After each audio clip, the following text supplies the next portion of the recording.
오, 잘 뛴다 이렇게 본 사람이 10% 미만 같아요. 그래서 그 바람 빠진 축구공처럼 뛰어요. 체중이 밑으로 박혀버려요. 이렇게. 지금 이렇게 되면 뒤꿈치를 좀 과하게 땅에 대고 있고요. 지면에 닿는 시간이 길어요. 퍽퍽거리잖아요.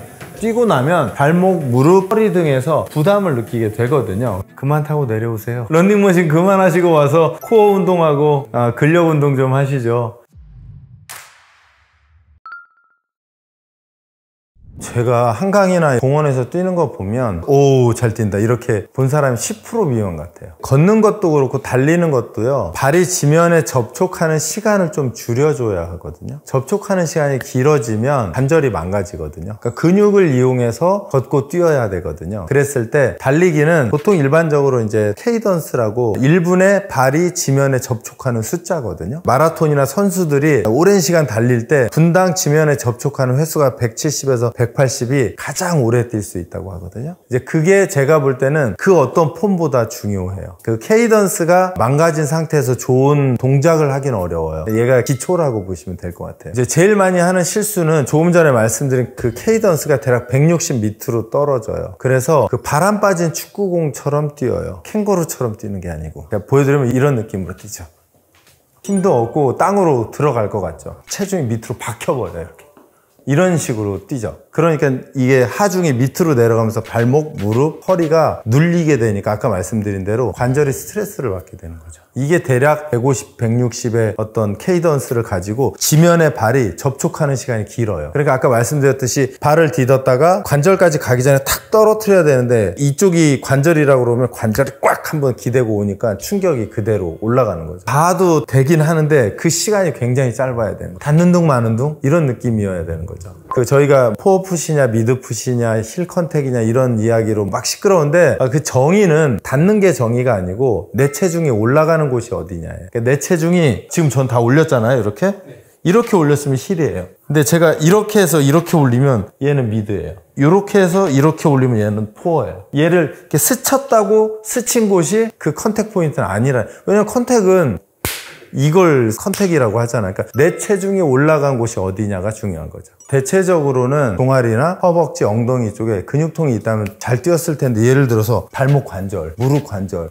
허리 이렇게 아프면 이거는 뭔가 뛰는 거에 문제가 있었거나 또는 뛰는 거는 괜찮았는데 내가 최대 능력이 거리든 시간이든 100인데 150까지 뽑아 뛴 거예요. 그것도 힘들어서 관절이 부상을 입을 수 있거든요. 둘 중에 하나일 건데 제가 볼 땐 대다수는 앞단에 뛰는 동작의 문제일 가능성이 전 크다고 봐요. 잘 뛰는 분 보기가 쉽지는 않은 것 같아요. 그래서 제가 볼 때는 지금 뛰시는 분들 좀 현명해져야 될 것은 내가 좋은 징후와 나쁜 징후를 구분해야 오랫동안 즐겁게 뛸 수 있거든요. 그렇기 때문에 개인적으로는 저는 조금 공부가 좀 필요하다고 봐요. 왜냐하면 그 뛰면서의 즐거움을 오래 느끼려면 건강하게 뛰어야 하잖아요. 그래서 전문 운동 선수들도 만약에 야구 선수라든지 축구 선수가 햄스트링 다쳤다 그러면 뛰는 주법부터 손을 보기 시작해요. 왜냐하면 잘못 뛰어서 다친 건 아무리 강화시켜도 회복이 안 되거든요. 달리기 자세 바꾸고 손상된 근육을 회복해야 되거든요. 그래서 아까 말씀드린 대로 뛰는 거 걷는 게 쉬운 것 같지만 쉽지 않고, 왜냐면 선수들도 교정을 받을 정도면 일반인은 더 하겠죠.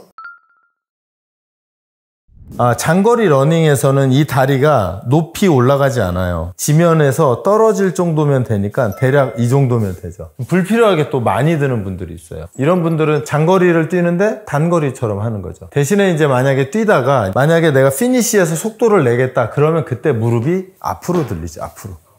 뒤가 아니고 앞에서 이렇게 움직여요. 그래서 발은 정면에서 보면 걷기와 똑같이 발끝, 무릎이 정면을 이렇게 향할 때가 가장 좋아요. 이상하잖아요, 이렇게 뛰면. 이것도 이상하잖아요. 똑바로 뛰는 게 좋고요. 그 다음에 동체는 대체적으로 지금 제가 수직선에 서 있는데 걸을 때는 이렇게 서 있지만 뛸 때는 대략 한 이 정도 기울어요. 이렇게 기울면 이게 한 10도 정도 될 거거든요. 그러면 제가 대략 지금 발끝에 힘이 딱 들어와 있어서 앞으로 몸이 나갈 것 같은 거죠. 이 상태를 계속 유지해 주는 거예요. 이 상태에서 팔은 걷기와 똑같이 앞쪽으로 흔드는 게 아니고 뒤쪽으로 흔들어 주는 거죠. 뒤로. 그리고 양손은 중립선을 가운데를 기준으로 넘어오지 않게끔 이렇게 흔듭니다. 이렇게. 몸을 이렇게 기울이면 이렇게 움직이거든요. 단거리를 잘 뛰는 선수들 보면 전경이라고 해서 몸이 이렇게 앞기울임이 있어서 이렇게 뛰죠. 목적이 뭐냐에 따라서 장거리냐 단거리냐가 결정이 될 것 같은데요. 예를 들면 살을 빼겠다, 심폐지구력을 늘리고 싶다라고 하면 긴 거리를 뛸 것 같고요. 그 다음에 파워를 높이고 싶다라고 하면 전력 질주를 하겠죠. 왜냐하면 무산소와 유산소 운동에 일반인들이 조금 헷갈려하는 부분은 유산소면 달리기 생각하시잖아요. 유산소는 달리기가 아니고요. 달리기든 웨이트 트레이닝이든 대략 70% 미만은 다 유산소예요. 100m를 전력으로 뛰면 무산소예요. 그리고 웨이트 트레이닝도 반복 횟수를 한 20번 정도 하잖아요. 유산소가 돼요. 하지만 반복 횟수가 15회 미만으로 되면 걔는 또 무산소가 돼요. 우리가 이게 명확하지 않으니까 왠지 유산소 하면 달리기, 수영, 자전거, 무산소 하면 웨이트 트레이닝 이렇게 하는데 그렇진 않아요. 운동 강도가 유산소냐 무산소를 결정해요. 대략 60에서 80% 사이에서 능력에 따라서 조금 다르거든요. 그래서 그걸로 구분한다고 생각하시면 돼요. 그래서 만약에 몸을 조금 나는 다부지게 만들겠다 그러면 웨이트도 러닝이도 운동 강도가 80% 이상 올라가요. 근데 만약에 나는 그렇게 말고 좀 샤프하게 쉐입을 만들고 싶다 그럼 운동 강도를 60 밑에서 하면 절대 커지지 않아. 커질 수가 없어요. 왜냐하면 그 60에서 80% 그 사이가 남성 호르몬인 테스토스테론이 나오느냐 마느냐를 결정하는 강도거든요. 그래서 지금 웨이트 하는 분들이 있을 텐데 야 나는 3년을 했는데 왜 이렇게 돼? 60% 미만을 계속 하고 계신 거예요. 또 반대로 예를 들어 남자인데 나는 근육을 안 만들고 싶은데 왜 이렇게 근육이 붙어? 80% 이상 아마 계속 하셨을 거예요. 제가 조금 전에 말씀드린 대로 내가 조금만 지식적으로 알고 있으면 내가 원하는 몸을 딱 그리고 그 몸을 만들어가는 건데 그게 잘못되면 저는 하얀색을 만들고 싶은데 검은색이 돼버리는 경우죠. 이 러닝이 우울증을 예방하는데 1등이라는 거 혹시 아시나요? 우울할 때 약을 먹는 게 아니라 러닝을 하라고 하거든요. 그래서 우울하신 분들이 공원에 나가도 기분이 좋아지잖아요. 햇빛만 봐도 기분이 좋아지는데 거기에 러닝까지 하게 되면 훨씬 더 좋거든요. 그래서 우울증의 치료는 약이 아니고 러닝입니다. 어떤 메이커도 크게 상관없을 것 같고요. 일반 조깅화를 신으면 될 것 같고 주의하셔야 될 부분은 너무 신발 깔창이 얇거나 또는 너무 두껍거나를 초보가 신으면 조금 부담스럽거든요. 얇은 건 충격 흡수가 안 돼서 부담스럽고요. 높으면 이게 충격 흡수를 깔창에서 해주면서 얘가 흔들리거든요. 그 흔들림을 잡기가 어렵죠. 왜냐하면 초보는 이렇게 뛰어도 내 체중을 그냥 잡기도 어려운데 신발까지 이렇게 왔다리 갔다리 하면 힘들어지죠. 그래서 저는 처음 시작하는 분은 그냥 가벼운 조깅화를 추천드려요. 뛰다 보면 아마도 나에게 맞는 신발이 점점 나올 텐데 처음에 딱 고정하는 거는 저는 별로인 것 같아요. 왜냐하면 우선은 내가 뛰는 것을 익힐 때니까 그곳에 좀 집중을 하고 너무 얇지도 않고 두껍지도 않은 일반적인 정도가 딱 좋은 것 같아요.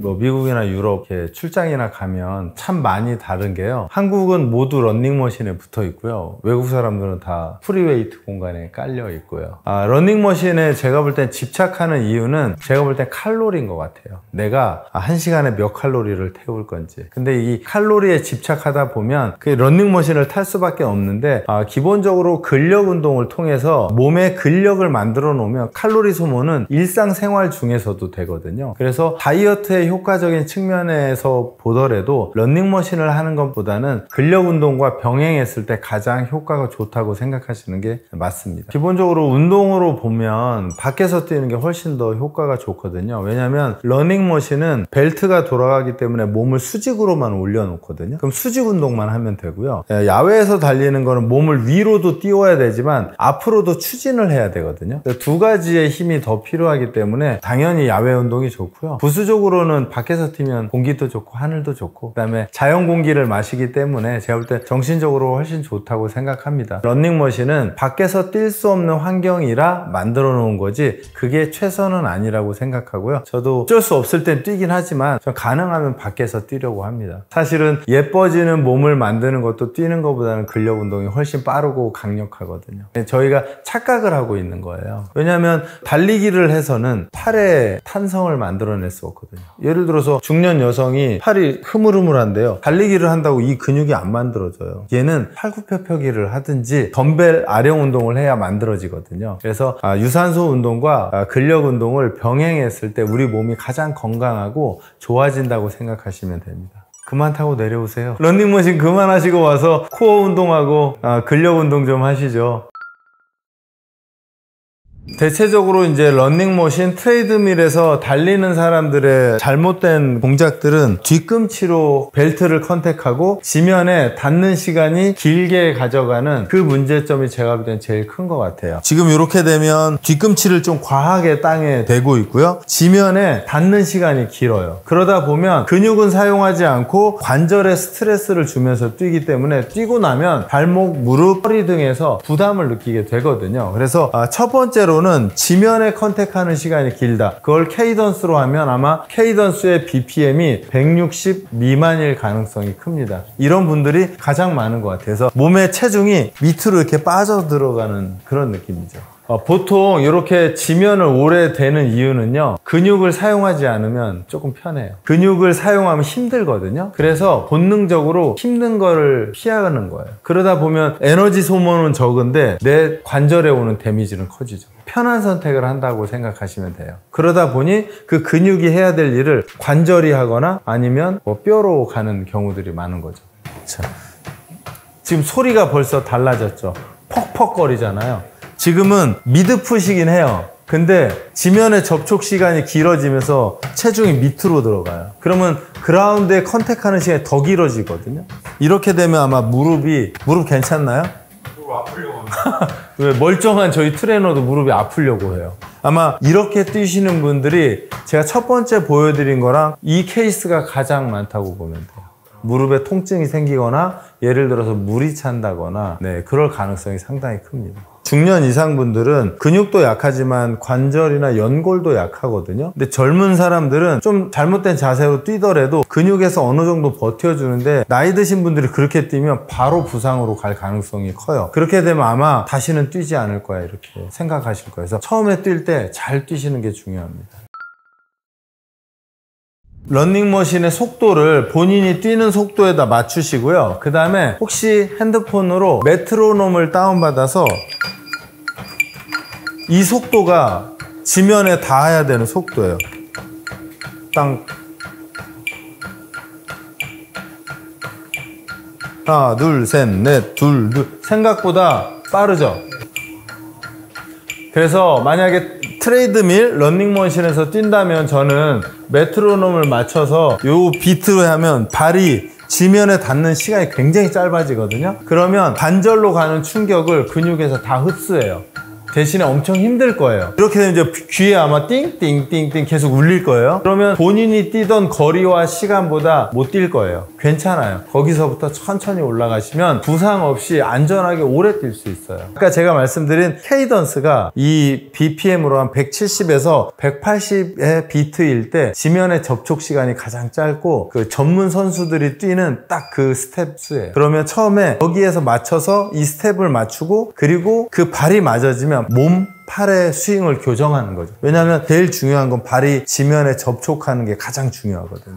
트레이드밀에서 이 평행이 되면 내 몸이 수직으로 서 있거든요. 근데 달리기는 제가 10도 정도 앞으로 기울인다고 했잖아요. 그러면 내가 몸을 기울일 수 없으니 트레이드밀을 세워버리면 내가 기울인 효과를 내는 거죠. 이 정도 기울여 놓으면 내가 몸은 서 있지만 트레이드밀이 올라왔기 때문에 내가 기울인 효과를 보는 거죠. 그러면 앞으로 가는 추진력을 조금 더 낼 수 있는 효과를 볼 수 있습니다. 그러니까 나는 종아리가 약해서 종아리를 강화하고 싶어 라고 하면 경사를 10도, 15도까지 올리면 종아리를 훨씬 더 많이 쓸 수 있습니다. 우선 기본적으로 속도는 별로 중요하진 않아요. 왜냐하면 트레이드밀의 속도는 사실은 평지에서 뛰면 보폭이거든요. 보폭은 내가 힘이 세면 보폭이 넓어지는 거고요. 힘이 없으면 좁아지는 거예요. 그래서 그 학교 다닐 때 멀리 뛰기 많이 해보셨죠? 멀리 뛰기 할 때 멀리 가는 친구는 힘센 친구고요. 멀리 못 가는 학생은 그 힘이 없는 친구예요. 내가 운동을 해서 힘이 생기면 보폭이 자연적으로 넓어지고요. 힘이 없으면 좁아지게 돼요. 그래서 만약에 오랫동안 달리면 이 보폭은 변해야 돼요. 하지만 비트수는 변하면 안 돼요. 처음에 전반부에 힘이 있을 때는 아무래도 보폭이 넓겠죠? 그러다 지쳐가면 좁아져야 되는데 보폭을 그대로 두면 뭐가 줄어드냐면 케이던스가 줄어들어요. 왜냐면 30분을 뛰어도 그 컨디션이 좋을 때는 자기 보폭이 나오지만 안 좋으면 좁아지거든요. 그걸로 조절하는 거지 케이던스로 조절하는 건 아니죠. 우선은 기본적으로 이렇게 걷는 동작을 완전히 떼시는 게 좋을 거고요. 그 다음에 달리기 전에 저는 개인적으로는 경사도를 한 10도 정도 올려서 약간 산을 오르는 것처럼 몸이 앞으로 기울여서 이렇게 오르는 동작을 하게 되면 종아리, 허벅지, 엉덩이가 사용되거든요. 그 근육이 달릴 때 쓰이거든요. 그 동작으로 좀 강화한 후에 달리기를 천천히 들어가는 것을 권장드립니다. 그렇지 않으면 근력 운동을 통해서 종아리, 허벅지, 엉덩이를 따로 근력 트레이닝을 해서 뛸 때 잘 사용할 수 있게끔 미리 준비를 해주시는 게 사실은 가장 좋은 방법입니다.